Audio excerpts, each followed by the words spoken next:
Mahavishnu Orchestra was a band that had improvisation at its creative heart. So to understand this band, we need to go to the live recordings where they were able to take the studio compositions and through improvisation, take them to an even more intense level. The Mahavishnu Orchestra gigged between 1971 and 1973, and many of these concerts were recorded and they appeared over the years in all sorts of different bootlegs. And now with the internet, it is easy to go and listen to many of these concerts. On this video, I am going to explore these live recordings, especially for the beginner that may be overwhelmed by the number of these bootleg recordings that are out there. So sit back and we will take a voyage into the Mahavishnu Orchestra live.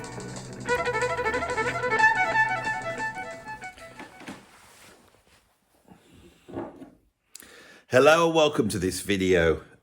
So the Mahavishnu Orchestra, last week I did a sort of ranking of their studio albums. We included a couple of live albums in there. But on this video, I really want to look at the live recordings of the Mahavishnu Orchestra. So there's a lot of them. And it could be quite daunting trying to get through all these recordings, trying to find which were the best ones to listen to. And they're all in different places. Before the internet, it became a bit of a quest of mine to go around various record shops trying to pick up bootleg albums at the Mahavishnu Orchestra. And in my time, I managed to grab two. I'll show you what they were. The first one was this one. So I got this and it says the Mahavishnu Orchestra live. That's all I knew. On the back, we've got this. It's on the Oh Boy record label. If you open it up, you get this very strange man on the CD. Is this a proper record label or not? This was made in 1990. And when you open it up, it says, faithfully mastered, including digital cleanup by Stefan Vardopoulos. And then it's got the tracks on. There's 3 tracks here.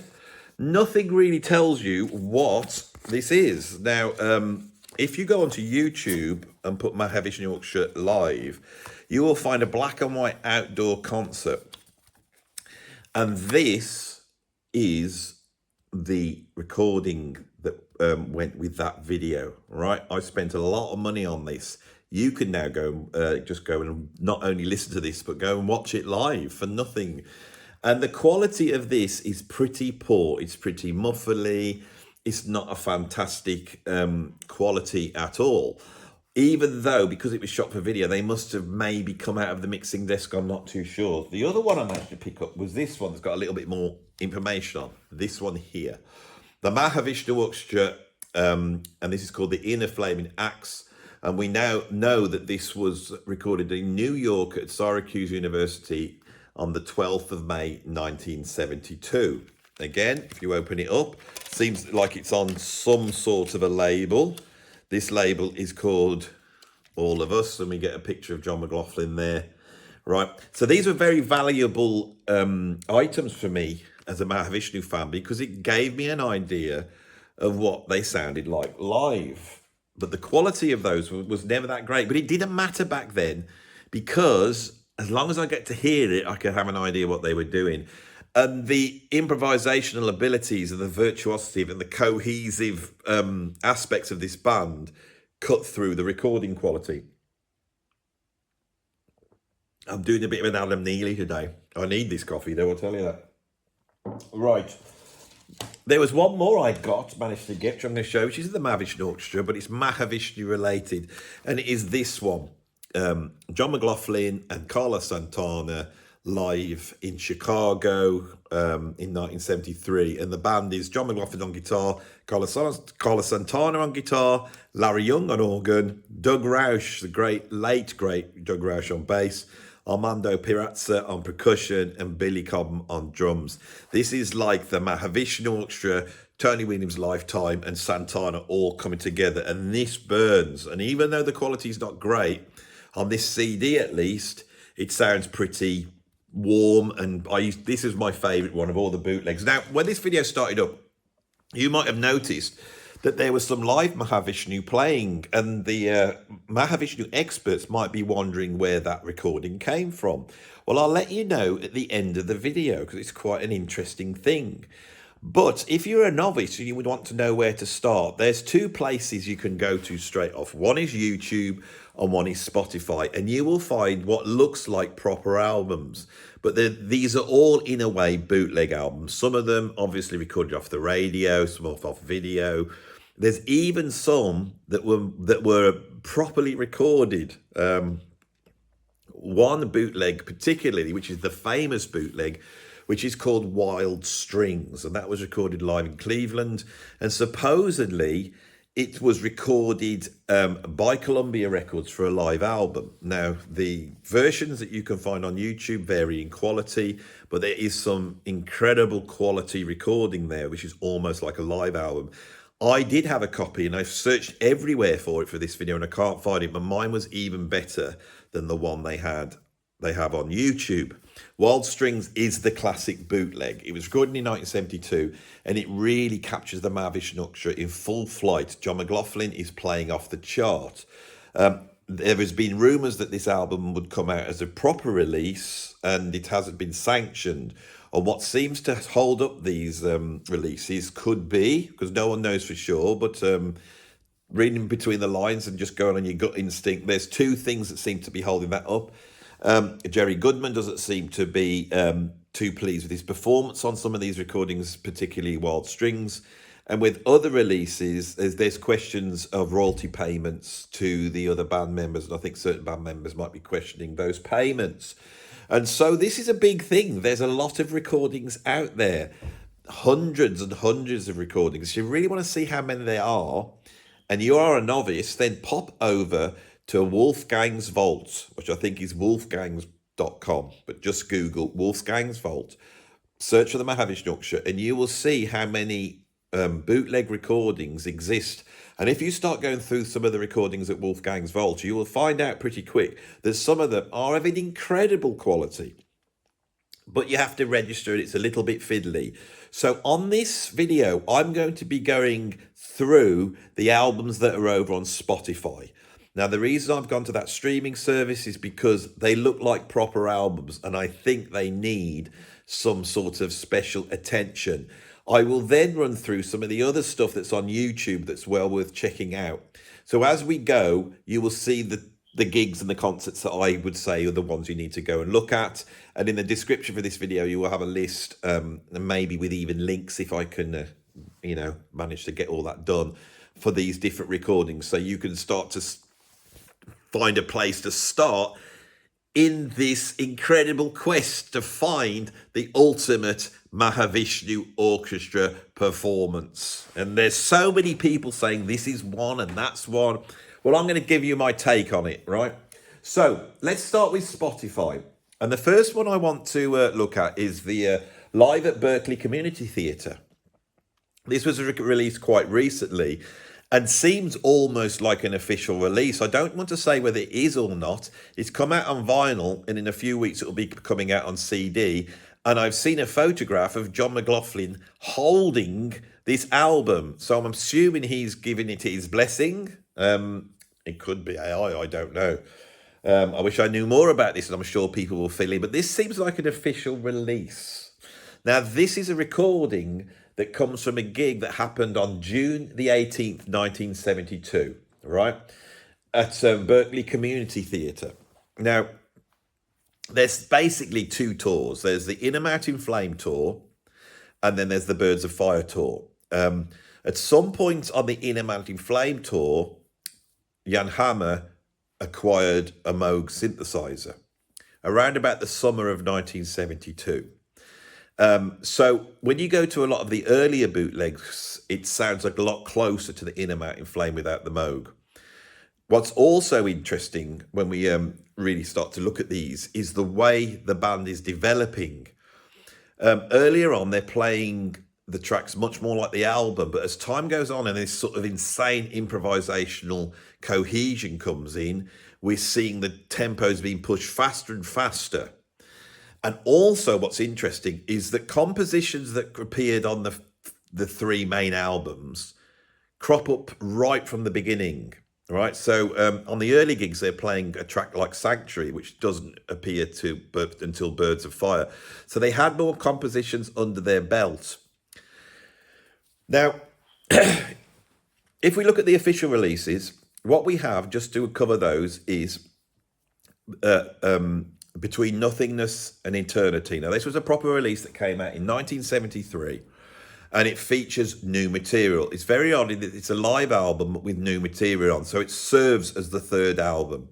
It's got a trilogy, Sister Andrea, and Dream on there. And those tracks were also recorded before for the studio album that never came out, that then in 1999, I think, got released as the Lost Trident Sessions. This is how complex this gets. So we have an example as a proper album of them playing live, which is great because they take those compositions and they push them out. That Central Park gig in New York was also recorded, and that has since been released, and you can find it on Spotify, and it was also released physically in a great big box set, which is now a horrendous price if you want to try and find it, and that's called the unreleased tracks from Between Nothingness and Eternity, although they've crossed out the un. And that is perhaps the highest quality representation of the Mahavishnu Orchestra live. But it was recorded towards the end of the band's career, right near the end. And I feel the actual band cohesion on that is not as great as other recordings.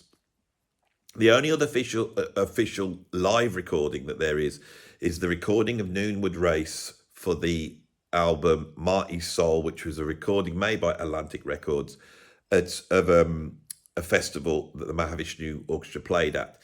It was recorded quite early on, I think around about February, March, so it's quite early on. They actually started gigging before Inner Mountain Flame in the summer of 1971.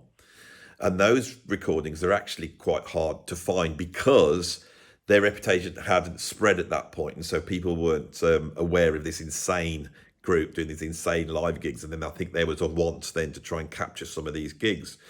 I've always felt that the Noonwood Race is very well recorded. Atlantic Records recorded it. It was released properly. And it is perhaps the best high quality example of what the Mahavishnu Orchestra sounded like live, right? So that's all the official releases. And now we have this new official release, which is called Live at Berkeley Community Theatre, or Live at Berkeley. Can't quite remember what the title is, but you're looking at the artwork right now. So that's good, isn't it? You can see what it's called. Right now, what I've done with these Spotify albums, live albums, is I've scored them in terms of quality and the playing, and I've been able to get some sort of ascendancy in the order. So when you pop over to Spotify, you'll know the ones to listen to first. Now, I made some notes when I had a listen to this one. I put the sound is good, but the balance is not great, but it does improve. It's not that clear, and John McLaughlin is very loud on this recording. There is a buzz throughout, but the guitar tone is nice and fat. Sometimes John McLaughlin's playing at such a high volume and they've stuck a mic right up against the amp, and sometimes his guitar can just be a little bit brittle because it's recorded up close, but the guitar tone on this is very nice. When they do Vital Transformation, one of their great recordings, that it doesn't necessarily always appear on these bootlegs. They play very fast, and that is some of their most intense playing. It's brilliant. This was recorded in June the 18th in 1972, and I think it's around about the time that Jan Hammer first acquired his Moog synthesizer. His tone's slightly different, and the phrasing is slightly different, which is very interesting for us Mahavishnu nerds. But overall, with my knowledge of what is out there, I don't feel that this is an example of the most intense together playing. It's very good, but it's not the best example. But it's well worth a listen, that one is. The next one I want to look at is the one that was recorded at Yale University. Now, this was recorded on October the 28th in 1973. By January 1974, the band was over. So we're right at the end. Now, as I said, if you listen to the Between Nothingness and Eternity recordings, the cohesion, I feel, isn't quite there. But at this point, before the bad feelings have really kicked in, I believe this is the Mahavishnu Orchestra at their peak. They've played the material. They've, you know, acquired the great big double bass drum kit. So Billy's got his big drum kit. You've got the Moog totally integrated. And I believe that this is perhaps the best recording on Spotify. It's the one to go for. The sound quality is only slightly less than the Berkeley album, but the playing is absolutely incredible. So if you really want to sit down and listen to one live recording by the Mahavishnu Orchestra, on this video I'm saying that the Yale University one on Spotify is a really good one to go for. The drums are heavily compressed. It's a soundboard recording. So a soundboard recording is where the desk is, everybody plugs into the desk, and that's going out front to the PA. And then they do a recording of it, often just a 2-track recording, and you get the mix that's out front. So obviously with one of these recordings, often the things that are quieter on stage have to be turned up louder. And so they are louder in the mix. And this creates sometimes quite uneven mixes. Plus, you'll often hear the engineer fiddling with the knobs, fiddling and twiddling to try and get a good sound as they get used to the sound of the room. And so often you'll hear the sound getting better. On this one, Billy Cobham sounds heavily compressed. Now, whether that's just for the fact that he was loud and it was going to tape and it's tape compression, I don't know. You can hear John McLaughlin tuning on Meeting of the Spirits. But apart from that, John McLaughlin is on fire, right? And while this is going on, the sound man is having loads of fun taking things that are in the mix, which is why I think it's a 2-track desk recording. And he's panning it, or she, could be a she, panning it across. So you get John McLaughlin's guitars floating around, and sometimes the hi-hats move around. And I actually thought that was really cool. The sound man's in there, part of this intense performance. On Between Nothingness and Eternity, on the track Sister Andrea, which is a Jan Hammond composition, John McLaughlin does an incredible cadenza. It's one of the great moments in guitar playing for me. But the guitar solo on this Sister Andrea is even more intense, and I was hazard to say is better than the Between Nothingness and Eternity version. Go and check it out and tell me what you think. I've written on my notes after listening to this guitar solo, I put, this is why John McLaughlin is God. And it's also, I made another note here just to prove that I have listened to all of these. They do the Jan Hammer composition, I Wonder, which appeared on the Lost Trident sections. And if you listen very carefully, you could hear John McLaughlin quoting from Layla, right? So Yale University is absolutely incredible. Also available on Spotify is Live at Cornell University. Now, this is a recording from February 23rd, 1973. So a little bit earlier, but not from the 72 Inner Mountain Flame recordings, right? It could possibly be right at the end of the Inner Mountain Flame tour, however. So this has got quite a boxy sound. Again, John McLaughlin is too loud. You can hardly hear the bass. There's a vague stereo presence on there. We can hear that Jan Hammer is on Moog. By the time you get to Miles Beyond, Miles Beyond is a track, very funky track on Birds of Fire, and it's used as almost like a solo spot for everybody. And there's some real killer playing for everybody on this version.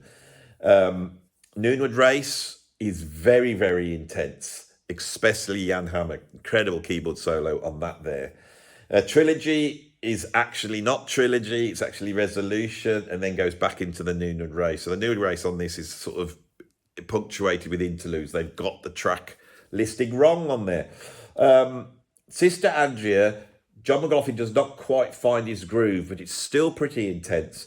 Overall, it's intense, but just slightly disheveled. It's not quite in the same league as Yale University. The Mahavishnu Orchestra, one of the greatest bands, if not the greatest band to ever exist. All these performances are incredible. This is all relative, what I'm saying. So don't get all wound up. I'm trying to give people who don't know these bootlegs an idea of where to start. But of course, it's, you know, what I find intense might be not what you find intense.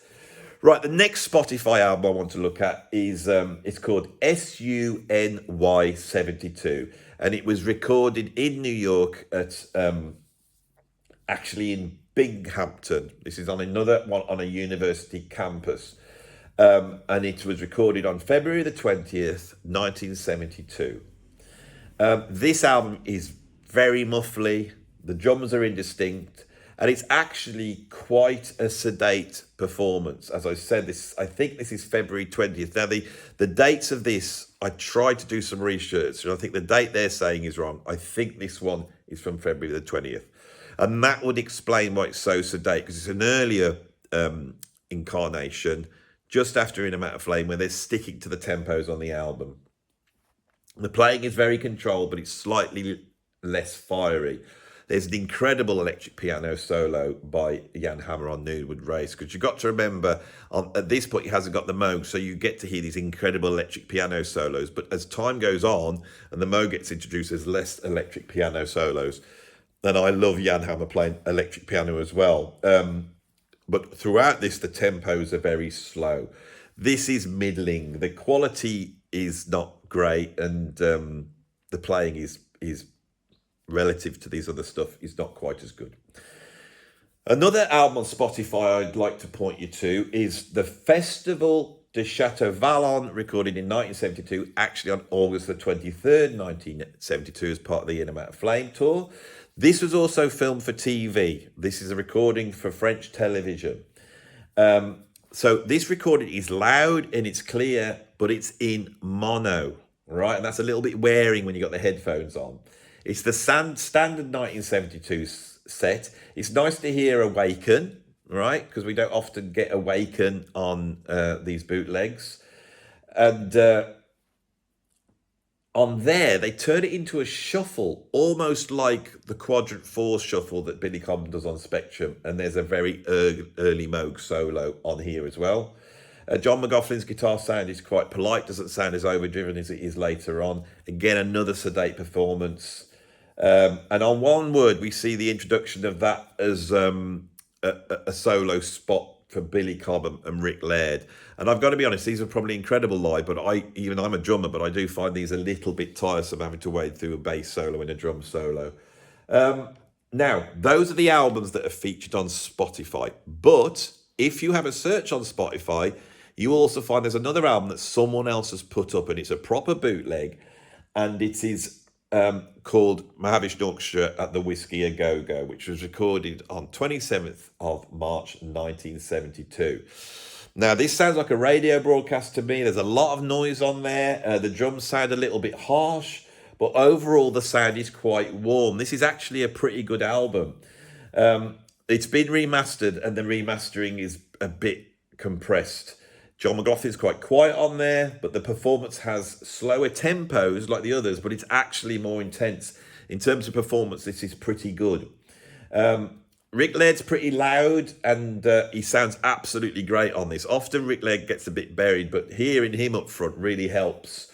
Jan does an incredible solo on Meeting of the Spirits, and John McLaughlin is absolutely stratospheric on Dance of Maya. More of that in a bit. So I've now gone through that. So if we wanted to say which one the worst is there, it's probably SUNY.72 is the worst one. So that's the last one you want to listen to. But on Spotify, the one to sit down and listen to is the Yale recording.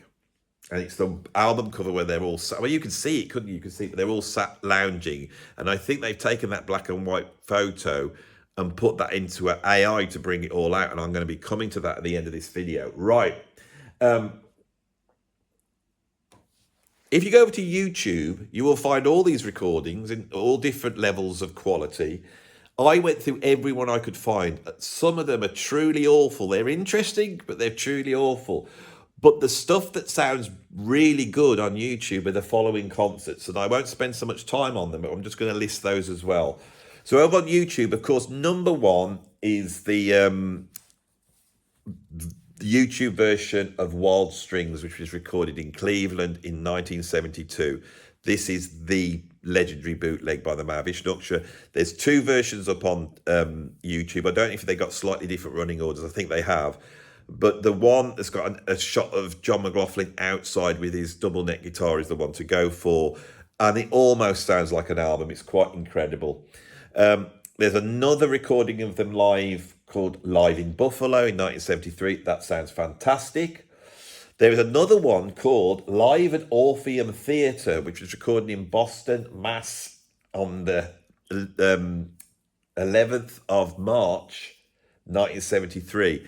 And they did two shows, and both shows are on. The first show sounds a little bit better than the second show, but they both sound great. And this recording lasts for over 3 hours. This is for hard Mahavishnu Orchestra fans. Even I didn't get all the way through that one. Another great one is live at Kenyon College, Gambier, Ohio. And that was recorded on February the 16th, 1973. Sounds fantastic. Now, all the ones I've listed there are full concerts. I didn't really want to get into just individual tracks, but you will find individual tracks. But there is one individual track on YouTube you must go and listen to. And it's their version of One Word that they recorded at the Buffalo Theatre in New York. It was recorded on January the 27th, 1973. And the tempo is insane and the playing is off the scale.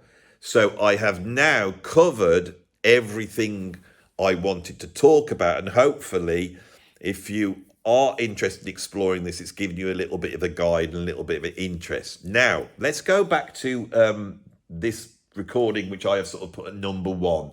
So at number one, I would say, and I'm not ranking this fully, Wild Strings on YouTube or Yale University on Spotify. Now, Yale University sounds very good, but as I said, drums are heavily compressed. When I saw the cover and I saw how they'd fed that photograph into AI, I thought I'd do the same thing. So what you heard at the top of this video was actually a recording taken from this bootleg at Yale University.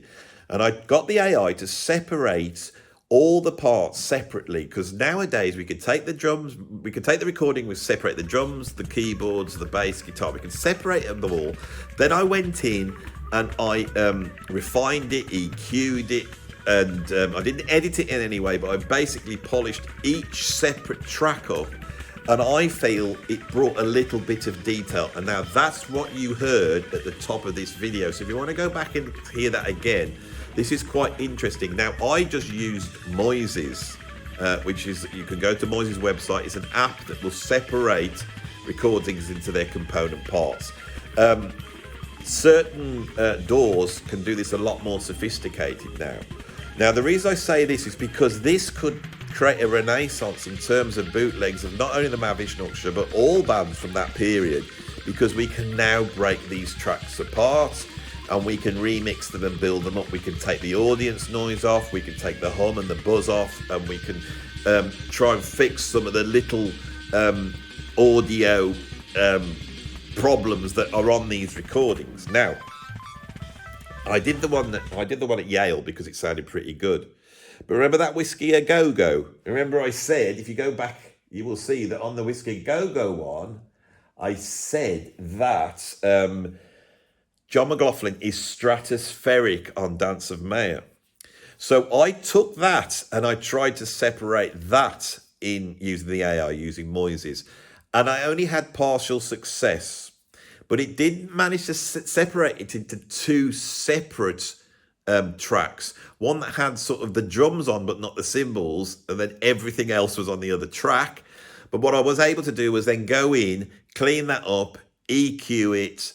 I even added a little tiny bit of reverb for the drums, brought out the bass drum, and I think I've improved the sound. I don't know. It's all relative. You might love the sort of echoey bootleg sound.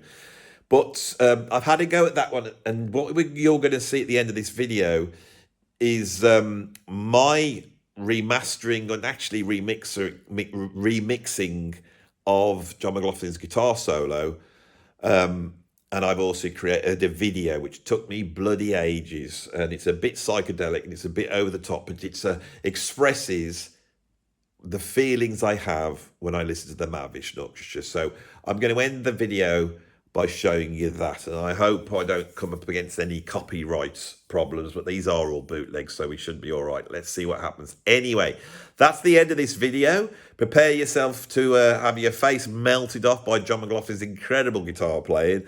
And before we do that, I would just say, if you do like this, then like it. If you want to see more videos like this, then please subscribe and put in your comments that you liked it. Obviously, videos like this take a lot more work, and I have been in there trying to mix these and get some better. I don't know whether I have or not, but we'll see what you think. But at least those of you who haven't explored these bootlegs, you get to hear what they sounded like live. If you want to support me financially, or just support me anyway, you can go over to Patreon and either become a free member or you can become a paid up member. There's loads of stuff going on there. Go and have a look and see what you think. The link's down below.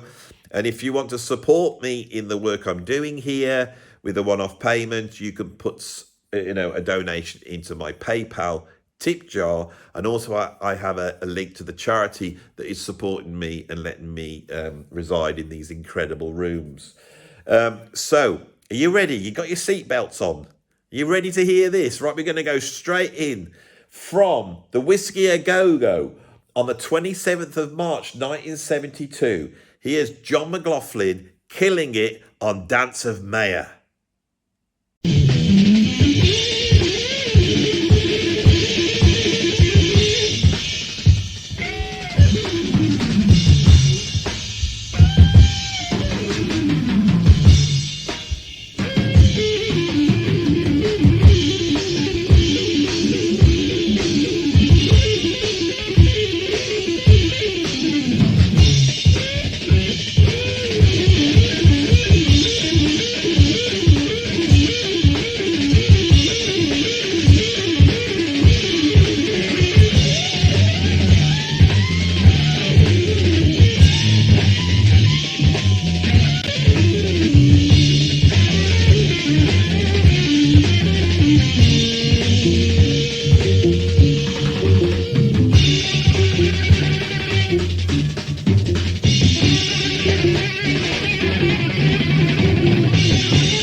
Thank you.